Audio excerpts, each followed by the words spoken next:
નમસ્તે વિદ્યાર્થી મિત્રો, આજે આપણે ધોરણ 7 વિષય સંસ્કૃતનો અભ્યાસ કરીશું. બરાબર છે? તો દરેક વિદ્યાર્થી મિત્રો પોતાનું પાઠ્યપુસ્તક પોતાની પાસે રાખવાનું છે. તો પુસ્તકની અંદર જુઓ દરેક જણા, જેમાં આપણે છેલ્લે વર્ગખંડની અંદર પ્રહેલિકા, વાર્તાલાપ, સુભાષિતાની, ધરા ગુર્જરી, યોજક તત્ર દુર્લભ, પુનરાવર્તન 1 અને વિજ્ઞાનસ્ય ચમત્કારા સુધી આપણે ભણ્યા હતા. બરાબર છે ને? હવે આજે આપણે શું આવ્યા છીએ? 7મું જે છે પ્રકરણ સુક્તય.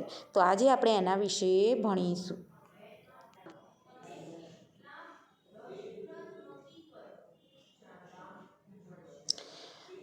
સાતમું પ્રકરણ છે સુક્તય. ચલો કાઢો દરેક જણ.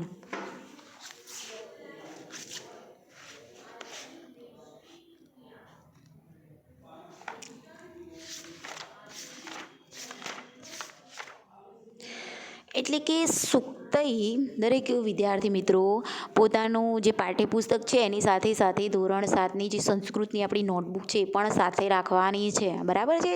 જેમાં આપણે શબ્દાર્થ લખાવતા જઈએ છીએ, પછી તેનું અનુવાદ કરતા જઈએ છીએ. બરાબર? તો સુક્તય હેડિંગ મારીને લખો. એને કૌંસમાં સુક્તયનો અર્થ છે સુવચનો, એટલે કે સારા વચનો. સંસ્કૃત સાહિત્યની અંદર સૂક્તિઓનો ખજાનો, ખૂબ ખજાનો ભરેલો છે.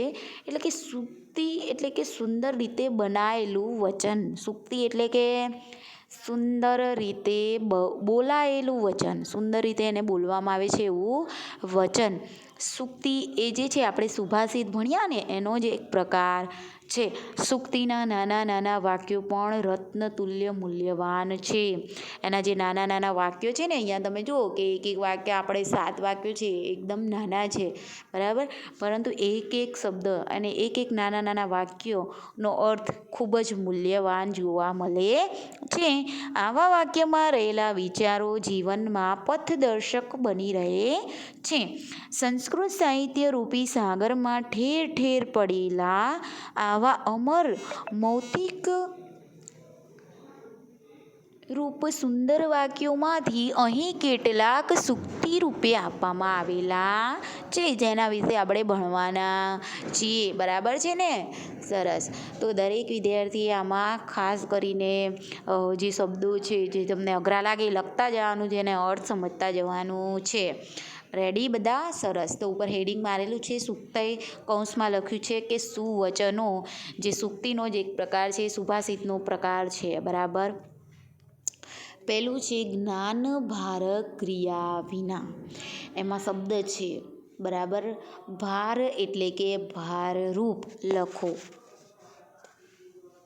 પછી છે ક્રિયામ એટલે કે ક્રિયાઓ. જેમ મેં તમને સમજાયેલું છે કે ક્રિયા કોને કહેવાય? કર્તા દ્વારા કરવામાં આવતી વિવિધ ક્રિયાઓ છે, જેમ કે વાંચવું, લખવું, બોલવું, હસવું. આપણે સંસ્કૃતમાં આવે આગચ્છતિ, ગચ્છતિ, હસતી, લિખતી, પઠતી. તો એ બધી ક્રિયાઓ છે. તો ક્રિયામ એટલે કે ક્રિયા. વિના એટલે કે વગર. પહેલું જે સૂક્તિ છે એનો અર્થ આપણે જોઈ રહ્યા છીએ. બરાબર? વિના એટલે કે વગર. હવે કૌંસ કરીને લખો. વિના અવ્યય સાથે વપરાતા શબ્દની દ્વિતીયા, તૃતીયા કે પંચમી વિભક્તિ આવે છે. જેમ કે દેવેન, દેવાત, દેવવિના. બરાબર? એવા આવે છે. તો કૌંસ પૂરો કરો. હવે છે જ્ઞાન એટલે કે જ્ઞાન. અનુવાદ લખો કે ક્રિયા વિનાનું જ્ઞાન ભારરૂપ છે. ક્રિયા વિનાનું જ્ઞાન ભારરૂપ છે. પ્રસ્તુત સૂક્તિમાં જ્ઞાનની સાથોસાથ ક્રિયાશીલતા ઉપર ભાર મૂકવામાં આવ્યો છે. વ્યક્તિ પાસે જ્ઞાન હોય પરંતુ જો તે તેનો ઉપયોગ જ ન કરે તો તે જ્ઞાન નકામું છે. તે જ્ઞાન ભવિષ્યમાં તેના કશા જ કામમાં આવી શકતું નથી. બરાબર. જેમ કે તમને જ્ઞાન છે કે સ્વચ્છતા જાળવવી જોઈએ, જૂઠ્ઠું બોલવું ન જોઈએ, બરાબર, પણ અમુક જ વ્યક્તિ એને ક્રિયામાં લેતા હોય, ઘણા વ્યક્તિ તો પણ બોલતા હોય કે સ્વચ્છતા જાળવવી જોઈએ અને એ પોતે જ કચરો કરતા હોય તો સાચું બોલવું જોઈએ, પરંતુ એવી ખ્યાલ છે કે એ જ્ઞાન છે ખરું, પણ છતાં પણ સ્વચ્છતા ન જાળવતા હોય તો જ્ઞાનની સાથે સાથે ક્રિયાશીલતા ઉપર ભાર મૂકવામાં આવ્યો છે. વ્યક્તિ પાસે જ્ઞાન હોય પણ તેનો ઉપયોગ જ ન કરે તો તે જ્ઞાન નકામું છે, એ જ્ઞાન કંઈ કામનું છે નહીં. તે જ્ઞાન ભવિષ્યમાં તેના કશા જ કામમાં આવી શકતું નથી. પરંતુ જો જ્ઞાની વ્યક્તિ ક્રિયાશીલ હોય, જ્ઞાનની સાથે સાથે ક્રિયાશીલ પણ હોય, તો તે પોતાના જ્ઞાનને ઉપયોગ દ્વારા સમાજ, દેશ અને વિશ્વને માટે માર્ગદર્શક બની રહે છે. બરાબર, એને તમે ક્રિયામાં લઈને બીજાને પણ ફાયદા કરાવી શકો છો તમે, બરાબર, માર્ગદર્શક બની શકો છો. તથા તેનું જ્ઞાન દીપી ઉઠે છે અને એનું જે જ્ઞાન છે કંઈક કામમાં આવે છે, દીપી ઉઠે છે. વ્યક્તિએ પોતે મેળવેલા જ્ઞાનનો સમાજના કલ્યાણાર્થે ઉપયોગ કરવો જોઈએ, નહીં તો ક્રિયા વિનાનું જ્ઞાન તેને માટે કેવું બની જાય? ભારરૂપ બની જાય છે. સમય જતાં તે કટાઈ જાય છે. આથી આપણે જ્ઞાનનો સતત ઉપયોગ કરતા રહેવું જોઈએ. જ્ઞાન છે પણ તેનો ઉપયોગ લેવામાં ન આવે તો તે કટાઈ જાય છે અને ભારરૂપ બની જાય છે, એ કશા કામનું હોતું નથી. બરાબર, તો જ્ઞાનનો ઉપયોગ કરતા રહેવાનું છે. હવે તમારે આનો અનુવાદ લખાઈ ગયો. હવે જુઓ, આની જે અનુવાદ લખ્યો છે અત્યારે, હવે પછીની જે ઊંઘતી આવે ને પહેલાં ઊંઘતી લખી કાઢજો. અહીંયા આપણે પંક્તિ લખવાની જે છે રહી ગઈ છે. અનુવાદ તમે લખ્યો કે ક્રિયા વિનાનું જ્ઞાન ભારરૂપ છે, એના નીચે લખી કાઢો કે જ્ઞાનમ ભાર ક્રિયા વિના સંસ્કૃતમાં. બરાબર, એટલું લખાઈ જાય એટલે આપણે બીજી જે સૂક્તિ છે, બરાબર, સુંદર રીતે બોલાયેલું વચન. સૂક્તિ એટલે સુંદર રીતે બોલાયેલું વચન, એ લખીશું, જોઈશું, સમજીશું. બરાબર, ક્યાંય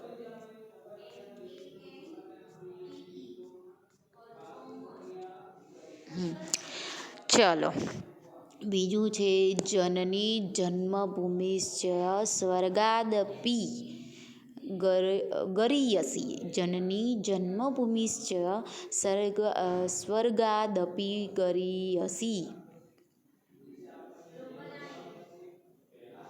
જનની જન્મભૂમિશ્ચ સ્વર્ગાદપી ગરયસી, જેનો અર્થ આપણને અહીંયા આપ્યો છે કે માતા અને માતૃભૂમિ જે છે સ્વર્ગ કરતાં પણ વધારે માન છે, ચડિયાતી છે. પહેલાં અનુવાદ લખી લો, પછી આપણે એને સમજીએ કે અનુવાદ છે માતા અને માતૃભૂમિ સ્વર્ગ કરતાં પણ વધારે મહાન છે, અને કૌંસમાં લખો ચડિયાતી છે, કૌંસ પૂરું. તો પ્રસ્તુત સૂક્તિમાં માતા અને માતૃભૂમિનો મહિમા અહીંયા વ્યક્ત થયો છે. માતા અને માતૃભૂમિ, જે ભૂમિ પર આપણો જન્મ થયો છે એને શું કહેવાય? માતૃભૂમિ. અને આપણને જન્મ આપનારી માતા, એ બંને કેવા છે? સ્વર્ગ કરતાં પણ ચડિયાતા છે. માતા અનેક કષ્ટો વેઠીને બાળકને જન્મ આપી તેનું લાલન પાલન કરે છે. એક માતા આપણે કહેવાય કે 100 શિક્ષકોની ગરજ સારે છે. 100 શિક્ષક સમજાવી શકે એટલું એક માતા કાર્ય કરી શકે છે, ગરજ સારે છે. તેવી જ રીતે જન્મભૂમિ પણ આપણી ઉપર અનેક ઉપકાર છે. આપણી જન્મભૂમિ આપણને સત્યમેવ જયતે અને વસુધૈવ કુટુંબકમ જેવી ઉદાત્ત ભાવના શીખવાડે છે ને, સત્ય બોલવું જોઈએ, સત્યનો વિજય થાય છે, આખું વિશ્વ એક કુટુંબ છે, એવી આપણને જ્ઞાન આપે છે. વિવિધતામાં એકતા ધરાવતી આપણી જે જન્મભૂમિ છે, રામ, કૃષ્ણ, બુદ્ધ, મહાવીર, ગુરુ નાનક, ગાંધીજી, સરદાર નહેરુ જેવા યુગ પુરુષો અહીંયા થયેલા છે આપણી જન્મભૂમિ પર. તથા સીતા જેવી પવિત્ર નારી, સાવિત્રી, દ્રૌપદી, ઇન્દિરા જેવી જે સ્ત્રીઓ છે, નારીઓ અહીંયા જન્મેલી છે. ગંગા, યમુના, ગોદાવરી, નર્મદા, કાવેરી જેવી નદીઓની પણ આપણી માતૃભૂમિ સમૃદ્ધ છે. તથા અહીં હિમાલય અને નીલગિરી જેવા પર્વતો પણ છે. આ બધી વિશેષતા છે આપણી માતૃભૂમિની. આમ આપણી માતૃભૂમિ સર્વ રીતે કેવી છે? શ્રેષ્ઠ છે, ગ્રેટ છે, શ્રેષ્ઠ છે. આવી જન્મભૂમિનો આપણે જે પ્રેમ છે અને તેનાથી પ્રાપ્ત થતો આંતરિક આનંદ સ્વર્ગ કરતાં પણ કેવો છે? મહાન છે, ચડિયાતો છે. માટે જે શ્રીરામ લંકા વિજય પછી લક્ષ્મણને ઉદ્દેશીને એવું કહે છે કે હે લક્ષ્મણ, આ સોનાની લંકા મને ગમતી નથી. માતા અને માતૃભૂમિ તો સ્વર્ગથી પણ મહાન છે. આપણે આ સાંભળ્યું હશે દરેકે કે જ્યારે સીતા માતાનું હરણ થાય છે અને પછી જ્યારે શ્રી રામ અને લંકા નગરીનો જે રાજા છે રાવણ, બંને વચ્ચે યુદ્ધ થાય છે, બરાબર. અને એમાં કોનો વિજય થાય છે? શ્રીરામનો. તો એ લંકા જે છે એ કેવી છે? સોનાની લંકા છે. અને એ લંકાને મેળવ્યા પછી શ્રીરામ શું કહે છે કે મને આ સોનાની જે નગરી છે, સોનાની લંકા છે, એ મને ગમતી નથી. મને તો શું ગમે છે? જનની જન્મભૂમિશ્ચ સ્વર્ગાદપી ગરીયસી. મારી માતા અને મારી માતૃભૂમિ એ મને સ્વર્ગ કરતાં પણ ચડિયાતી છે. ખ્યાલ આવ્યો દરેકને? સમજ આવી?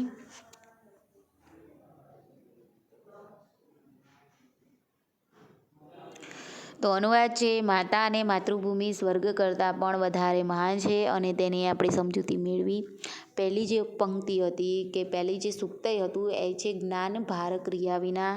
તો ક્રિયા વિનાનું જ્ઞાન ભારરૂપ કહેવાય. બીજું છે જનની જન્મભૂમિશ્ચ સ્વર્ગાદપી ગરીયસી, એટલે કે માતા અને માતૃભૂમિ સ્વર્ગ કરતાં પણ વધારે મહાન છે. બરાબર? ખ્યાલ આવ્યો દરેકને? ઓકે. હવે આપણે જોઈશું ત્રીજું, આપદી મિત્ર પરીક્ષા.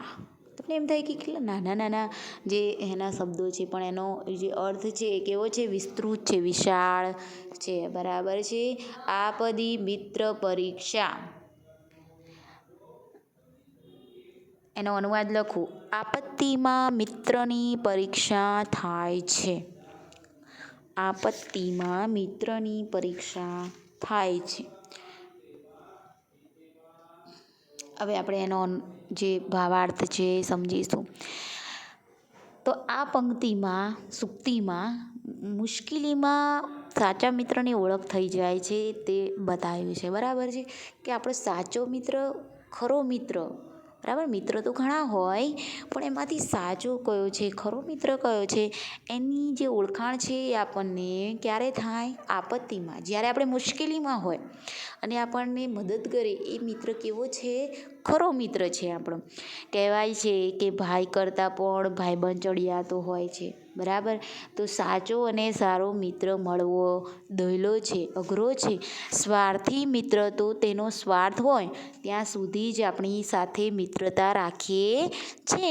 તેનો સ્વાર્થ પતી જાય તે પછી તે મિત્રતા આપણી છોડી દે છે. જ્યારે સાચા મિત્રનું લક્ષણ સાવ જુદું જ છે. સાચો મિત્ર આપણા હિતની વાત કરે છે અને મુશ્કેલીમાં તે આપણી સાથે જ ઊભો રહે છે.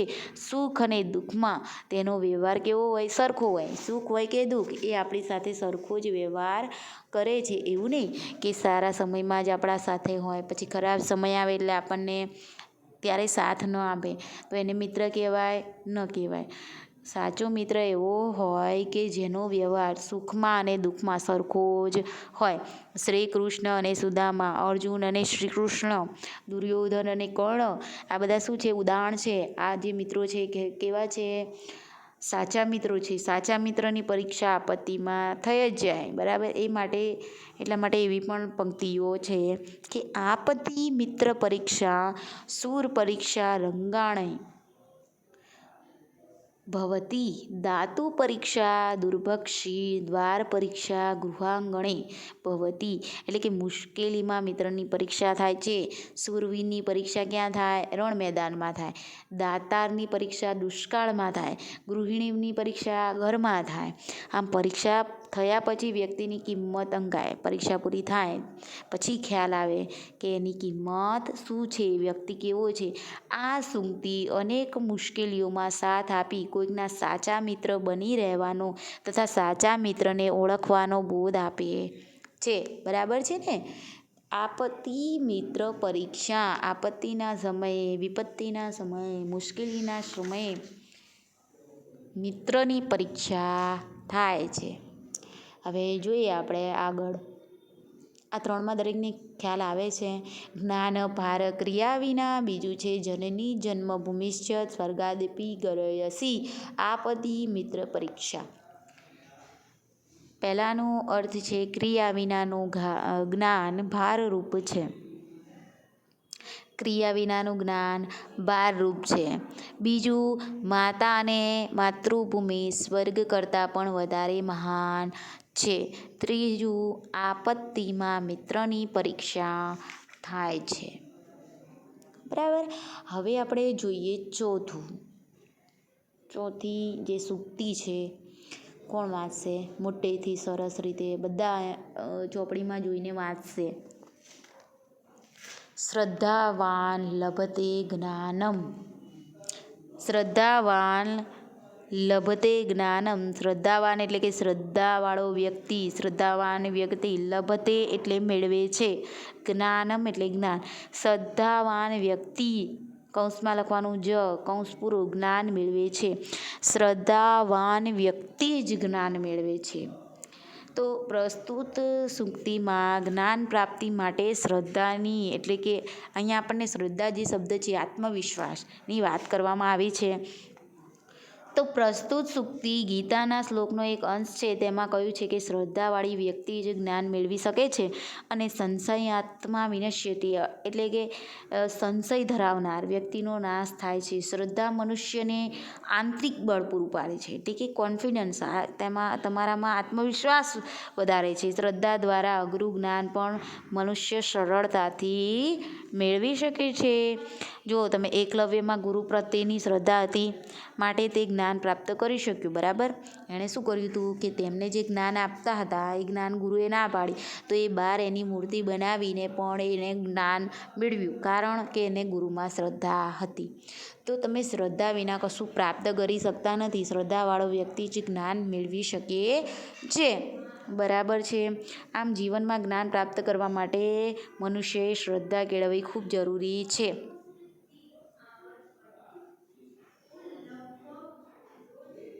ખ્યાલ આવ્યો?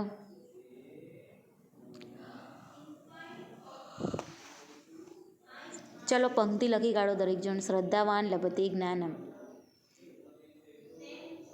શ્રદ્ધાવાળી વ્યક્તિ જે જ્ઞાન મેળવી શકે છે. કે ચલો હવે આગળ જોઈએ. બુદ્ધિ યશ્ય બલતસ્ય. પહેલાં પંક્તિ લખી કાઢો ચલો બધા. બુદ્ધિ યશ્ય બલતસ્ય.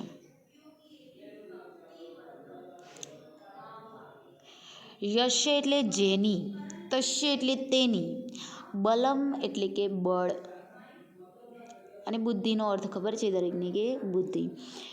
જેની પાસે બુદ્ધિ છે તેની પાસે બળ છે. એવું નથી કે જેની પાસે બળવાન છે એ જ આગળ છે, પરંતુ જેનામાં બુદ્ધિ હોય એ વ્યક્તિ બળવાન ગણાય.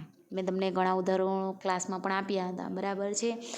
જેમ કે તમે જુઓ કે એક વાર્તા આવે છે તમારે આગળ 5મા ધોરણમાં કદાચ હિન્દીમાં આવે છે કે પેલું જે સસલું અને જંગલનો રાજા સિંહ હોય છે, બધાને ફાડી ખાતો હોય છે. પછી બધા ભેગા મળીને નક્કી કરે છે કે એક એક જાનવર જે છે એને ખોરાક બનીને રાજા પાસે જવાનું છે. તો બધા એ રીતે વારાફરતી જતા હોય છે. જ્યારે સસલાનો વારો હોય છે ત્યારે તે પોતાની યુક્તિથી પેલા રાજાનો જે છે એમાં એનો શિકાર બનતા બચી જાય છે અને એનો વિજય થાય છે. આમ જોવા જોઈએ તો સસલું કેટલું નાનું છે જાનવર, અને સિંહ કેવો છે મોટો છે, પરંતુ કોનો વિજય થાય છે? સસલાનો વિજય થાય છે. એવા ઘણા બધા ઉદાહરણો છે જેની અંદર બુદ્ધિ ચાતુર્યથી એનો વિજય થતો હોય છે. તો એનો મતલબ એમ છે કે જેની પાસે બુદ્ધિ છે, યુક્તિ છે, બરાબર છે, હોશિયાર છે, એ વ્યક્તિ કેવો ગણાય? બળવાન. તો અહીં બુદ્ધિનો મહિમા વર્ણવવામાં આવ્યો છે.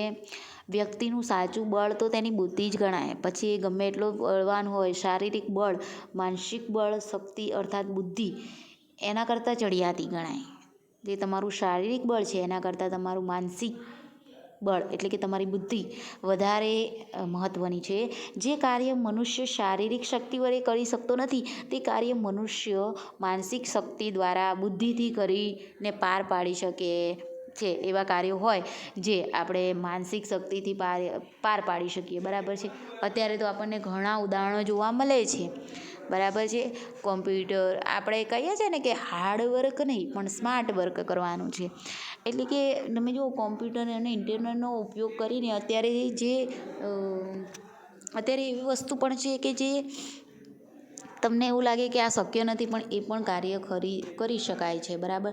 તો એ ઇન્ટરનેટનો ઉપયોગ કરીને બુદ્ધિથી એ કાર્ય કરી શકાય છે. એટલે કે જેની પાસે બુદ્ધિ છે તેની પાસે બળ છે. પ્રસ્તુત પંક્તિમાં સુક્તિમાં બુદ્ધિનો મહિમા વર્ણવવામાં આવ્યો છે. વ્યક્તિનું સાચું બળ તેની બુદ્ધિ છે.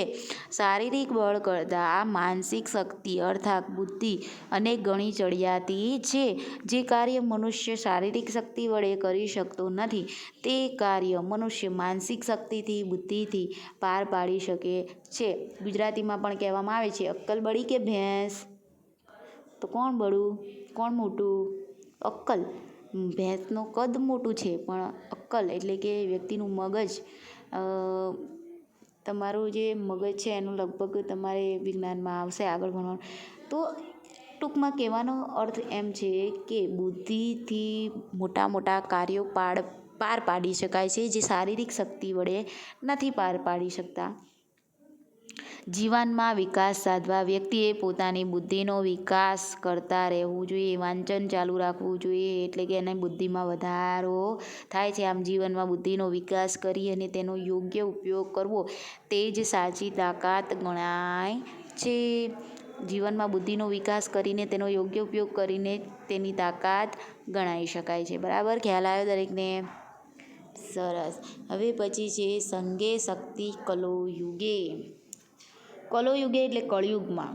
સંઘે એટલે સંપમાં અથવા તો સંગઠનમાં, બંને એવું લખો. સંઘે એટલે સંપમાં અને સંગઠનમાં. કલો યુગે એટલે કળયુગમાં. શક્તિ એટલે કે શક્તિ એ બળ.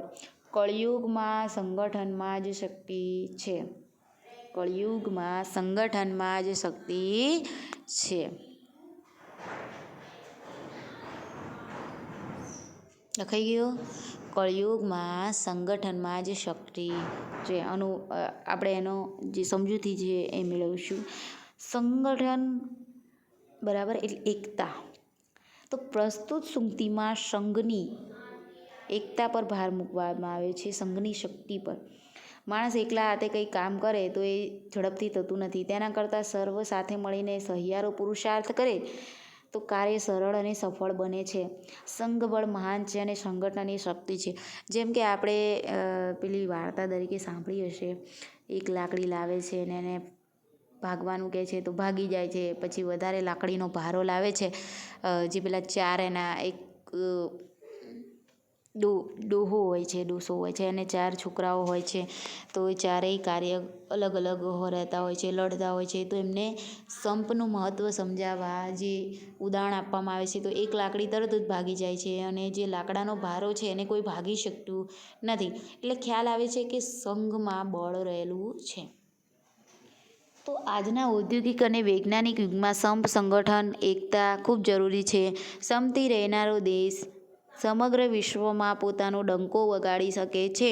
આ સંપના પ્રભાવે જ આપણે સ્વરાજ્ય મેળવી શક્યા.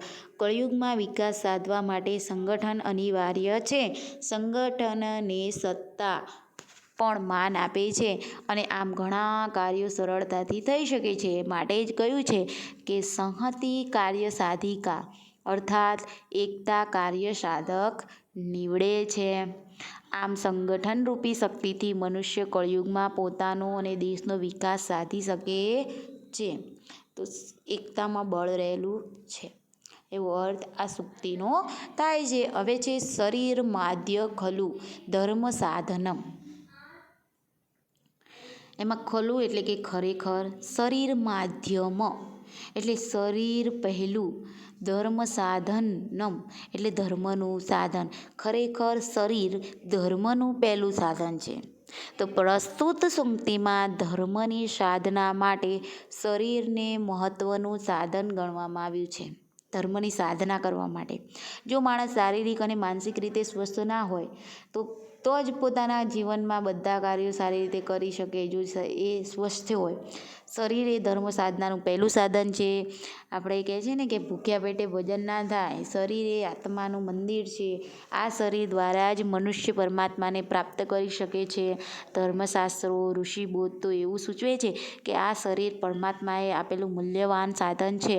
તેનો ઉપયોગ ધર્મ કાર્ય કરવા, સમાજ સેવા કરવાના અને માનવ મૂલ્યોના રક્ષવાના કામમાં કરવો જોઈએ. ધાર્મિક કાર્યો કરવાનું ધર્મ સાધનાનું પહેલું સાધન શું છે? શરીર છે. આથી મનુષ્યએ શરીરને સ્વસ્થ અને નિરોગી રાખવો જોઈએ. તો જ આપણે બીજું કાર્ય કરી શકીએ છીએ. તો આનો અનુવાદ શું છે? ખરેખર શરીર ધર્મનું પહેલું સાધન છે. હવે આપણે જે 7 સૂક્તિનો એક વખત અનુવાદ જોઈ લઈશું. પહેલું છે જ્ઞાન ભાર ક્રિયા વિના. શું લખાયો એનો અનુવાદ? ક્રિયા વિનાનો જ્ઞાન ભારરૂપ છે. જનની જન્મભૂમિશ્ચ સ્વર્ગાદપી ગરીયસી. માતા અને માતૃભૂમિ સ્વર્ગ કરતાં પણ વધારે મહાન છે, ચડિયાતી છે. ત્રીજું આપત્તિ મિત્ર પરીક્ષા. આપત્તિમાં મિત્રની પરીક્ષા થાય છે. શ્રદ્ધાવાન લભતે જ્ઞાનમ. શ્રદ્ધાવાન વ્યક્તિ જ જ્ઞાન મેળવે છે. બુદ્ધિ યસ્ય બલ તસ્ય. જેની પાસે બુદ્ધિ છે તેની પાસે બળ છે. સંગે શક્તિ કલો યુગે. કળિયુગમાં સંગઠનમાં શક્તિ છે. છેલ્લું શરીર માધ્ય ખલું ધર્મ સાધનમ. ખરેખર શરીર ધર્મનું પહેલું સાધન છે.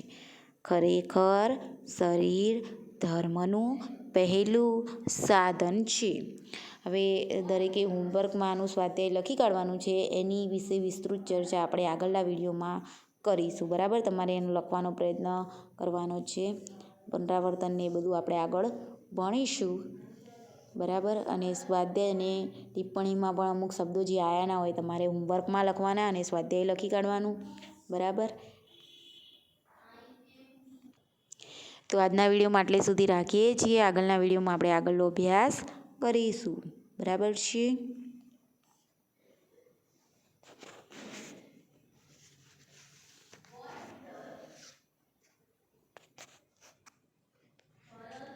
અસ્તુ.